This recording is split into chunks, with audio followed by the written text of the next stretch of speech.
अस्सलामुअलैकुम नाज़रीन, मैं मोहम्मद असलम हुसैन सियासत की ख़बरों में आप सबका इस्तकबाल करता हूँ। आज 22 फरवरी 2025 है।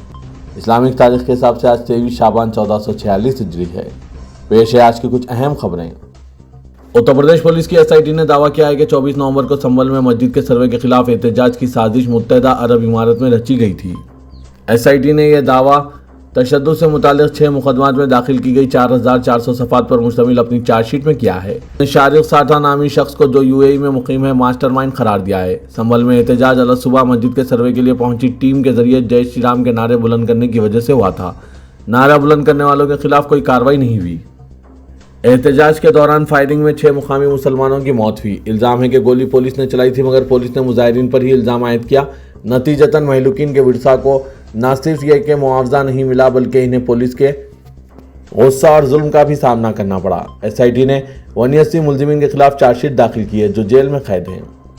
चार्जशीट में दावा किया गया है कि शारिक साठा जो पहले कार चोरी की गैंग चलाता था और 300 कारों की चोरी का मुलजिम है, फर्जी पासपोर्ट पर UAE फरार हो गया। पुलिस ने इसके तार दाऊद इब्राहिम और पाकिस्तान की खुफिया एजेंसी ISI से भी जोड़ दिए हैं। वाज़ है कि 24 नवंबर को संभल में मस्जिद के सर्वे के लिए टीम पुलिस की मौजूदगी में सुबह पहुंची और वहां पर मौजूद शरपसंदों ने जय श्री राम का नारा लगाया, जिसके बाद तशद्दुद फूट पड़ा।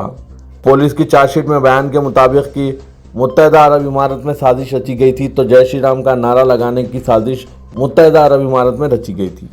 आखिर ये कैसे हुआ? नाज़रीन, इन सब पर आपकी क्या राय है? कमेंट के जरिए ज़रूर बताइएगा। आज के इस खबरनामे को MS एजुकेशन की जानिब से स्पॉन्सर किया जा रहा है। In times of turmoil, guidance is the key. Expertise makes the difference. At MS Junior College, we guide our students to become engineers, doctors, CAs, lawyers, and civil servants. With more than 23 years of excellence, 2012 MBBS admissions, 173 IIT NIT selections, 141 CAs, 11 branches across Hyderabad. Join success. Call now. Please click the link given in description for more details. मुतनाज़ा मजहबी रहनुमा यती नरसिम्हानंद, जो मुसलमानों के खिलाफ इश्तियाल अंगेज़ और दिल आज़ार बयानात देने के लिए बदनाम है, इसने अब उत्तर प्रदेश के वज़ीर आला योगी आदित्यनाथ से हिंदुओं के लिए असला लाइसेंस के हुसूल को आसान बनाने की अपील की। ये दरख्वास्त BJP के लीडर डॉक्टर उदिता त्यागी के जरिए दी गई, जिन्होंने नरसिम्हानंद की जानिब से ख़त तहरीर किया। सोशल मीडिया पर इस ताल्लुक़ से एक वीडियो भी वायरल हो रहा है, जिसमें मुबैना तौर पर उदिता त्यागी को नरसिम्हानंद के खून से ये ख़त लिखते हुए देखा गया है। क़ब्ल अज़ीम मलून यती नरसिम्हानंद ने दासना देवी मंदिर में एक हंगामी इजलास बुलाया था, जिसमें उन्होंने हिंदुओं से हर वक्त असला रखने की अपील की। इसने हिंदू मजहबी पेशवाओं पर नाराज़गी का इजहार करते हुए इल्ज़ाम लगाया कि वो अपने मजहब के तहफ़्फ़ुज़ के लिए कोई इक़दाम नहीं कर रहे हैं। मलून यतीमा नरसिम्हानंद ने ऐलान किया कि वो जल्द ही वज़ीर आला उत्तर प्रदेश योगी आदित्यनाथ और दीगर गैर मुस्लिम ममालिक के लीडरों को एक ख़त भेजेंगे, जिसमें वो मुसलमानों से दरपेश खतरात के बारे में इन्हें आगाह करेंगे।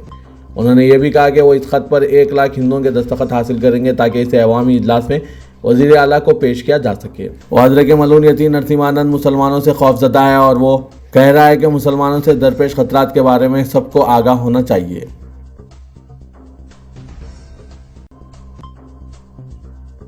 रियासत उत्तर प्रदेश में संभल तशद्दुद के बाद पुलिस ने जुल्म की इंतहा करते हुए मर्दों को ही नहीं ख्वातीन को भी गिरफ्तार किया था।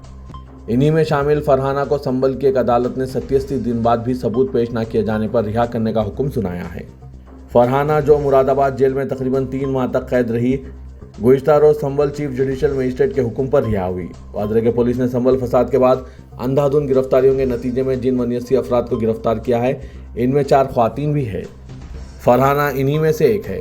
इन्हें BNSS के सेक्शन 189 जो ताज़ीरात हिंद में सेक्शन 169 था, इसके तहत रिहा किया गया। इस दफ़ा के तहत किसी मुलजिम को उस वक्त रिहा और केस से डिस्चार्ज किया जाता है जब पुलिस जांच में इसके खिलाफ कोई सबूत पेश न कर सके। दिल्ली हाईकोर्ट में 2020 के दिल्ली फसादात केस में जवाहरलाल नेहरू यूनिवर्सिटी के साबिक तलबा लीडर उमर खालिद की दरख्वास्त जमानत पर समाअत हुई, जिसमें उमर खालिद ने जोरदार दलाइल देते हुए दिल्ली हाईकोर्ट से पूछा कि आखिर इन्हें अब तक जमानत क्यों नहीं दी गई है, बल्कि इनके मामले में केस पर समाअत तक शुरू नहीं हुई। वाज़ है कि उमर खालिद को सितंबर 2020 में गिरफ्तार किया गया था। वो तकरीबन 4.5 साल से सलाखों के पीछे हैं। उन्होंने अपने दलाइल में सवाल उठाए कि जब इनके शरीक मुलजिमीन दीवानकना कलिता, नताशा नरवाल और आसिफ इकबाल तन्हा को जमानत दी जा चुकी है, तो इन्हें अब तक क्यों जेल में रखा गया है। उमर खालिद के वकील ने अदालत में मौक़िफ़ इख्तियार किया कि महज व्हाट्सएप ग्रुप का रुकन होना या एहतजाज में शिरकत करना दहशतगर्दी के मुतरादिफ नहीं हो सकता। उन्होंने वाज़ेह तौर पर इस इल्ज़ाम को मुस्तरद कर दिया कि इनके मौकिल उमर खालिद ने शहरियत तरमीमी कानून के खिलाफ मुजाहरों में तशद्दुद को हवा दी थी।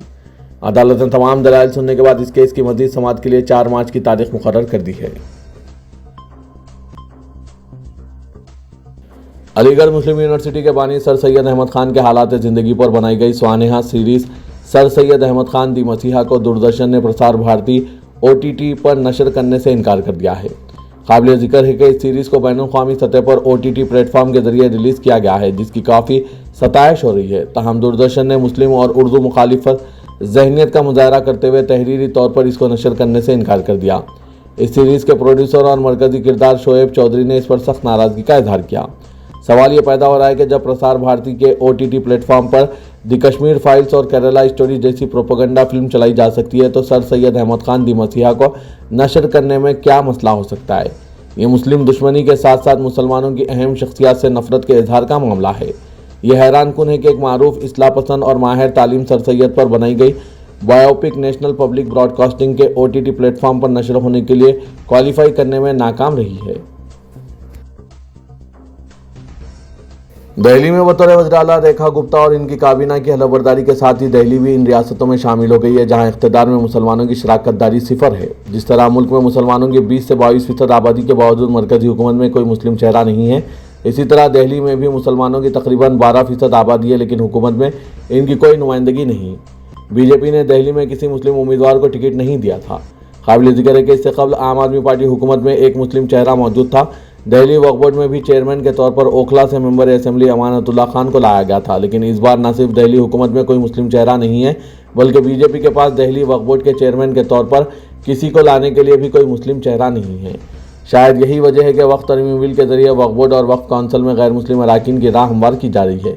बीजेपी को इसका अंदाज़ा है कि जिस तरह से इसकी हुक्मरानी के मॉडल में किसी मुसलमान को शामिल करने की कोई पॉलिसी मौजूद नहीं रही, ऐसे में हज कमेटी ऑफ इंडिया और वक्फ बोर्ड जैसे खालिस मुस्लिम इदारों में गैर मुस्लिम चेयरमैन की तकर्रुरी का कोई दूसरा रास्ता नहीं हो सकता। इसलिए हुकूमत वक्फ बोर्ड के क़वानीन के पूरे ढांचे को तब्दील करके इसमें गैर मुस्लिम अरकान को लाने का इरादा रखती है ताकि वो हुकूमत की मंशा के मुताबिक फैसले कर सकें। महाराष्ट्र के नायब वज़ीर आला एकनाथ शिंदे गुज़िश्ता रोज जिनकी गाड़ी को धमाके से उड़ाने की धमकी दी गई थी, इस पर शिंदे ने रद्दअमल जाहिर करते हुए कहा कि इससे कल भी इन्हें कई मरतबा जान से मारने की कोशिश हुई है, लेकिन वो ना किसी से खौफजदा हुए थे और ना अब होंगे। उन्होंने कहा कि एकनाथ शिंदे को हल्के में नहीं लिया जा सकता। हमने माजी में भी बड़े बड़े काम किए हैं और आगे भी करेंगे, इसलिए धमकियों से हमें कोई डर नहीं लगता। All India Muslim personal law board ने उत्तराखंड हुकूमत के जरिए यूनिफॉर्म सिविल कोड के निफाज के खिलाफ एक अहम इकदाम के तौर पर हाईकोर्ट में इसे चैलेंज कर दिया। मुस्लिम पर्सनल लॉ बोर्ड के जनरल सेक्रेटरी मौलाना फजलुर रहीम मुजद्ददी ने बयान में कहा है कि बोर्ड ने अपनी पिटीशन में दावा किया कि रियासत का यूनिफॉर्म सिविल कोड कानून न सिर्फ शरीयत मुखालिफ है बल्कि मुल्क के आइन की मुतअद्दिद दफ़ात से भी मुतसादिम है। यह मुल्क के कानून शरीयत एप्लीकेशन एक्ट 1937 से भी मुतसादिम है। हाईकोर्ट ने पिटीशन को समाअत के लिए कबूल कर लिया है। कर्नाटक के हिंदू ग्रुप्स ने माह रमजान मुबारक में मुसलमान सरकारी मुलाजमीन को 1 घंटा पहले घर जाने की इजाज़त देने की दरख्वास्त पर एतराज़ जताया। कर्नाटक प्रदेश कांग्रेस के नायब सदूर MRM हुसैन और सैयद अहमद ने हाल ही में चीफ मिनिस्टर सिद्धारामैया को लिखा था कि मुस्लिम मुलाजमीन को 1 घंटा पहले घर जाने दिया जाए ताकि वो घर जाकर इफ्तार कर सकें। हुकूमत कर्नाटक ने इस पर अभी कोई फैसला नहीं किया है। पड़ोसी रियासतों आंध्र प्रदेश और तेलंगाना में मुस्लिम सरकारी मुलाजमीन को रमज़ान में जल्द घर जाने की इजाज़त देने का ऐलान हो चुका है, जिसके बाद कर्नाटक में ये मुतालबा हो रहा है। श्री राम सेना के सरबराह प्रमोद मतालिक ने इसकी सख्त मुखालिफत की है। इसने कहा कि डॉक्टर अम्बेडकर का दस्तूर सभी मज़ाहिब को मुकम्मल आज़ादी देता है। हिंदुस्तान सेकुलर मुल्क है, ताहम एक मखसूस मजहब के सरकारी मुलाजमीन के लिए खुसूसी इंतजाम दुरुस्त नहीं और ये काबिल मजम्मत है। इसने कहा कि हुकूमत कर्नाटक ये मुतालबा मानता है तो गलत होगा। इसने सवाल किया गया है हुकूमत शिवरात्रि और एकादशी के दौरान उपवास रखने वाले हिंदुओं के लिए ऐसा खुसूसी इंतजाम करेगी। महाराष्ट्र के परभनी में एक अवामी इज्तिमा से खिताब करते हुए बीजेपी के मुतनाज़ा रहनुमा मलऊन राजा सिंह ने मुगल बादशाह औरंगजेब के मज़ार पर बुलडोज़र कार्रवाई का मुतालबा किया। अपनी ही पार्टी में अहमियत ना मिलने की वजह से नाराज़ मलऊन राजा सिंह ने महाराष्ट्र पहुंचकर महाराष्ट्र के वज़ीर आला देवेंद्र फडणवीस से अपील की कि वो औरंगजेब की खबर पर बुलडोज़र चलाएं, क्योंकि ये पूरे मुल्क के हिंदुओं का मुतालबा है। इसने कहा महाराष्ट्र से औरंगजेब का नाम मिटा दो। इसके अलावा राजा सिंह ने औरंगाबाद एयरपोर्ट के नाम पर भी नाराजगी का इजहार किया और हुकूमत से मुतालबा किया कि वो महाराष्ट्र में दाऊद इब्राहिम की जायदादें भी मुस्मार कर दें। फेसबुक और इंस्टाग्राम ने हैदराबाद के गोशा महल के मलून रुकने असेंबली राजा सिंह के 2 फेसबुक पेजेस और 3 इंस्टाग्राम अकाउंट्स को हटा दिया है। इक़दाम पर रद्दअमल जाहिर करते हुए मलून ने अपने सोशल मीडिया प्लेटफॉर्म एक्स पर शदीद रद्दअमल जाहिर किया। इसने इल्ज़ाम लगाया कि हिंदुओं का निशाना बनाते हुए जानिबदाराना सेंसरशिप की जा रही है। आंध्र प्रदेश के वज़ीर आला और तेलुगु देशम पार्टी के सरबराह एन चंद्राबाबू नायडू ने यकीन दहानी कराई कि मुसलमानों से मुतालिक इंतखाबी मंशूर में जो वादे किए गए हैं इन्हें जल्द और कुछ को बतदरीज पूरा किया जाएगा। उन्होंने यकीन दहानी उलमा काउंसिल ऑफ इंडिया के कौमी सदर मुफ्ती मोहम्मद फारूक अल कासमी को कराई। मुफ्ती फारूक ने कहा कि वज़ीर आला आंध्र प्रदेश चंद्राबाबू नायडू ने मुसलमानों की फलाह व बहबूद से मुतालिक जो वादे इंतखाबी मंशूर में किए हैं इन्हें जल्द या बतदरीज पूरे किए जाएंगे। साथ ही उन्होंने कहा कि हुकूमत जल्द अक़लियती जनरल यूनिवर्सिटी से मुतालिक मनसूबे पर गौर व खौस करेगी। उन्होंने कहा कि मेरी हुकूमत अक़लियतों की तालीम के सिलसिले में बहुत संजीदा है और अक़लियतें जनरल यूनिवर्सिटी के बारे में हुकूमत 2 माह में गौर व खौस करेगी। तेलंगाना के डिप्टी चीफ मिनिस्टर मल्लू भट्टी विक्रमार्का ने आयमा मुअज़्ज़िज़ीन के माहाना एजाज़िया के बकायाजात के अलावा अक़लियती तलबा की स्कॉलरशिप फ़ीस बाज़ अदायगी और ओवरसीज़ स्कॉलरशिप स्कीमात के बजट की इजराई का तयख़ुन दिया। भट्टी विक्रमार्का ने महकमा अक़लियती बहबूद के बजट पर अक़लियती इदारों के ओहदेदारों के साथ इजलास में बजट तजावीज़ का जायजा लिया। डायरेक्टर अक़लियती बहबूद यास्मीन बादशाह IAS ने साल 2025-26 के लिए 4000 करोड़ बजट की तजावीज़ पेश की। उन्होंने अक़लियती स्कीमात के लिए बजट की ज़रूरियात पर पावर पॉइंट प्रेजेंटेशन पेश किया। यास्मीन बादशाह ने डिप्टी चीफ मिनिस्टर की तवज्जो अक़लियतों की स्कीमात के लिए बजट की इजराई पर मबज़ूल कराई। उन्होंने कहा कि आयमा मुअज़्ज़िज़ीन के माहाना एजाज़िया की रकम के 3 माह के बकायाजात हैं। रमज़ान मुबारक का आगाज़ होने को है, लिहाजा महकमा फाइनेंस को एजाज़िया की रकम जारी करने की हिदायत दी जाए। उन्होंने ओवरसीज़ स्कॉलरशिप स्कीम का बजट जारी करने का मशवरा दिया और बताया कि गुज़श्ता 2 साल से स्कीम का बजट जारी नहीं किया गया। पोस्ट मैट्रिक स्कॉलरशिप और फीस रीइंबर्समेंट के बजट के बारे में भी डायरेक्टर अक़लियती बहबूद ने भट्टी विक्रमार्का की तवज्जो मबज़ूल कराई। तेलंगाना के वज़ीर आला रेवंत रेड्डी ने नारायणपेट जिले में मुख्तलिफ तरक्याती कामों का संग बुनियाद रखा और नई सरकारी इमारतों और पेट्रोल पंप्स का इफ्तिताह अंजाम दिया। वज़ीर आला ने 130 करोड़ के सरफे से तामीर की जाने वाली गवर्नमेंट मेडिकल कॉलेज और हॉस्टल की इमारतों का संग बुनियाद रखा। उन्होंने 200 करोड़ से तामीर किए जाने वाले इंडिया इंटीग्रेटेड अकामती स्कूल कॉम्प्लेक्स का संग बुनियाद रखा। नारायणपेट में 26 करोड़ से नर्सिंग कॉलेज कायम किया जाएगा और 40 करोड़ से 100 बिस्तरों का यूनिट कायम होगा। चीफ मिनिस्टर ने 296 करोड़ से 2 अहम सड़कों की तामीर का संग बुनियाद रखा। उन्होंने मेडिकल कॉलेज के एकेडमिक ब्लॉक का इफ्तिताह किया। वज़ीर आला ने 5 करोड़ 58 लाख रुपए से तामीर की गई नारायणपेट रूरल पुलिस स्टेशन की इमारत का इफ्तिताह अंजाम दिया। HMC स्टैंडिंग कमेटी इंतखाबात फिर एक मरतबा बिला मुकाबला हुए हैं। BRS के दोनों कॉरपोरेटर्स ने अपने पर्चा नामजदगियों से दस्तबरदारी इख्तियार कर ली। GHMC के 15 अरकान के लिए जुमला 17 उम्मीदवारों ने पर्चा नामजदगी दाखिल किए। मजलिस से 8 कांग्रेस के 7 और BRS के 2 उम्मीदवारों ने पर्चा नामजदगियां दाखिल की थी। अददी ताकत न होने से BJP ने स्टैंडिंग कमेटी इंतखाबात से दूरी इख्तियार की। BRS के 2 उम्मीदवारों की दस्तबरदारी से इंतखाबात बिला मुकाबला हो गए। मजलिस के 8 और कांग्रेस के 7 अरकान GHMC स्टैंडिंग कमेटी के लिए बिला मुकाबला मुंतखब हो गए। रियासत में जब BRS की हुकूमत थी तब GHMC में BRS की अददी ताकत ज़्यादा होने की वजह से BRS के 8 और मजलिस के 7 अरकान एक दूसरे से इत्तेहाद करते हुए गुज़श्ता 9 साल से स्टैंडिंग कमेटी के लिए बिला मुकाबला मुंतखब होते रहे। रियासत में कांग्रेस की हुकूमत कायम हुई है, जिसके बाद कई कॉरपोरेटर्स कांग्रेस में शामिल हो गए। अब GHMC में कांग्रेस की अददी ताकत बढ़कर 25 हो गई। इख्तिदार के साथ रहने वाली मजलिस ने इस बार कांग्रेस से मुफाहिमत की। ताहम GHMC में मजलिस की अददी ताकत कांग्रेस से ज़्यादा होने से स्टैंडिंग कमेटी इंतखाबात में मजलिस के 8 और कांग्रेस के 7 अरकान के लिए इत्तफाक राय पैदा हुआ है। GHMC स्टैंडिंग कमेटी के 10 साल से बिला मुकाबला इंतखाबात मुनक़िद हो रहे हैं। विश्व हिंदू परिषद ने लव जिहाद ठोक जिहाद के बाद अब तहजीबी जिहाद का एक नया शोशा छोड़ते हुए हैदराबाद और मंदिरों वाले दूसरे शहरों में मिस वर्ल्ड 2025 मुकाबला मुनक़िद करने की मुखालिफत की। VHP लीडर आर शशिधर ने कहा कि यह इंतहाई काबिल मज़म्मत बात है कि यादगिरी गुट्टा जैसे मंदिरों के शहर में मिस वर्ल्ड मुकाबला मुनक़िद करने का ऐलान किया गया। इसने इल्ज़ाम आयद किया कि इस किस्म के मुकाबलों के जरिए हिंदुस्तानी तहजीब को नुकसान पहुँचाने की साजिश की गई है। मिस वर्ल्ड मुकाबलों का तहजीबी जिहाद के तौर पर तक़ाबुल भी किया, जिसका मकसद तेलंगाना के इमेज को बदनाम करना है। उन्होंने कहा कि 1996 में जब बेंगलुरु में मिस वर्ल्ड मुकाबले का ऐलान किया गया तो उस वक्त VHP ने इसे रुकवा दिया था। मुंबई में भी ये मुकाबला होने नहीं दिया गया और अब अगर हैदराबाद में भी मुकाबला मुनक़िद किया जाता है VHP से रुका देगी। उन्होंने मुंतज़मीन को इंतबाह दिया कि वो मिस वर्ल्ड मुकाबले से दस्तबरदार हो जाएं। ग्रेटर हैदराबाद म्यूनसिपल कॉरपोरेशन ने प्रॉपर्टी टैक्स अदा करने में नाकामी पर बंजारा हिल्स में एक स्टार होटल को कब्जे में ले लिया। प्रॉपर्टी टैक्स अदा न करने पर जीएचएमसी ने शहर में एक स्टार होटल को मुखफ़्फ़ल कर दिया। जीएचएमसी अहदेदारों ने बताया कि कई नोटिसें देने के बावजूद ताज बंजारा होटल का इंतजामिया 1 करोड़ 43 लाख रुपए के बकायाजात अदा करने में नाकाम रहा। रेड नोटिस की इजराई के बावजूद होटल इंतजामिया टैक्स बकायाजात अदा करने में अक्सर नाकाम रहा, जिसके बाद बल्दिया के अहदेदारों ने बंजारा हिल्स के रोड नंबर 3 पर वाक़ होटल ताज बंजारा की इमारत को जब्त करने की कार्रवाई अंजाम दी। जीएचएमसी अहदेदारों के मुताबिक होटल इंतजामिया गुज़श्ता 2 सालों से प्रॉपर्टी टैक्स अदा नहीं किया है। जीएचएमसी की सख्त कार्रवाई के बाद होटल इंतजामिया ने कहा है कि वो आज शाम तक तमाम बकायाजात अदा कर देंगे। जीएचएमसी अहदेदारों ने कहा कि वो नादहिंदगान से टैक्स बकायाजात की वसूली के लिए सख्त कदम उठाएंगे। टैक्स बकायाजात अदा न करने पर वो इमारतों को जब्त करने से भी गुरेज नहीं करेंगे। South east zone task force team ने चंद्रानगुट्टा पुलिस के इश्तराक से एक हुक्का पार्लर पर धावा किया। इल्जाम है कि किसी भी तरह के लाइसेंस के बगैर गैर कानूनी तौर पर यह हुक्का पार्लर चलाया जा रहा था। पुलिस ने हुक्का पार्लर पर धावा करके वहां के मालिक खालिद बाहमद साकिन चंद्रानगुट्टा और इमरान पाशा साकिन चंद्रानगुट्टे को गिरफ्तार कर लिया। इनके पास से हुक्के का सामान जुमला मालियत 30,000 रुपये जब्त कर लिए गए। गिरफ्तार शुदगान को मजीद कार्रवाई के लिए चंद्रानगुट्टा पुलिस के हवाले कर दिया गया।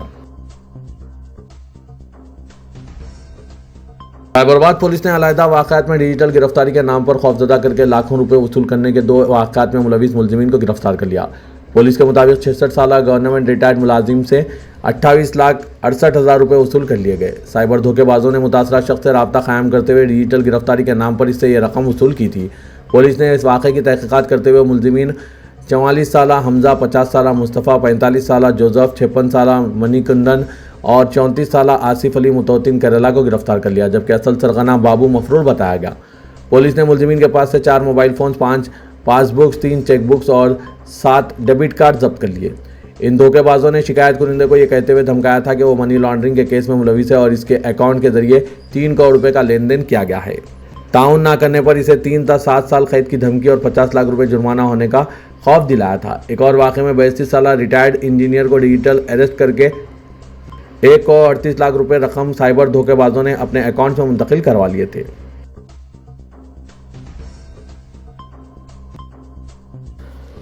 माह मुक़द्दस रमज़ान मुबारक की आमद से कल मजलिस बचाओ तहरीक के तर्जुमान अमजदुल्ला खान खालिद ने हल्के सिमली याकुतपुरे के तालाब कट्टा इलाके में ऐमा व मुअज़्ज़िज़ीन के लिए भवानी नगर के हिदायत फंक्शन हॉल में राशन किट की तकसीम का एहतमाम किया था, जिसमें कंटेस्टेड ऑपरेटर रेन बाजार डिवीज़न अब्दुल रहमान और दूसरे एमबीटी कायद मौजूद थे। इस मौके पर इलाके के ऐमा व मुअज़्ज़िज़ीन में राशन किट की तकसीम अमल में लाई गई। इस खुसूस में एमबीटी कायद अमजदुल्ला खान खालिद ने बात करते हुए बताया कि आइंदा कभी भी इस तरह की तकसीम घर घर पहुंचकर अमल में लाई जाएगी। अगर कोई याकुतपुरे के कोई मस्जिद के इमाम और मौज़न छूट रही, यहाँ पर जो इमाम मौज़न आए हैं उनके दोस्त अहबाब रहते, एक मस्जिद वाले दूसरे मस्जिद वाले, आप दरियाफ़्त करिए। आप लोगों की जिम्मेदारी है, फ़ोन करके दरियाफ़्त करिए आपको मिला या नहीं मिला तो मेरा नंबर नोट करिए 9246529800। आप व्हाट्सअप करिए इमाम साहब का नाम, उनका कॉन्टैक्ट नंबर, मस्जिद का नाम। हम डोर टू डोर डिलीवरी देते, मटेरियल की कोई कमी नहीं है, अल्लाह बहुत दिया मटेरियल। याकुतपुरे का कोई इमाम मौज़न नहीं छूटेगा। उसके बाद में जो खादिमीन है मसाजिद में खिदमत गुजार है, हम उनको भी कोशिश करेंगे इंशाअल्लाह।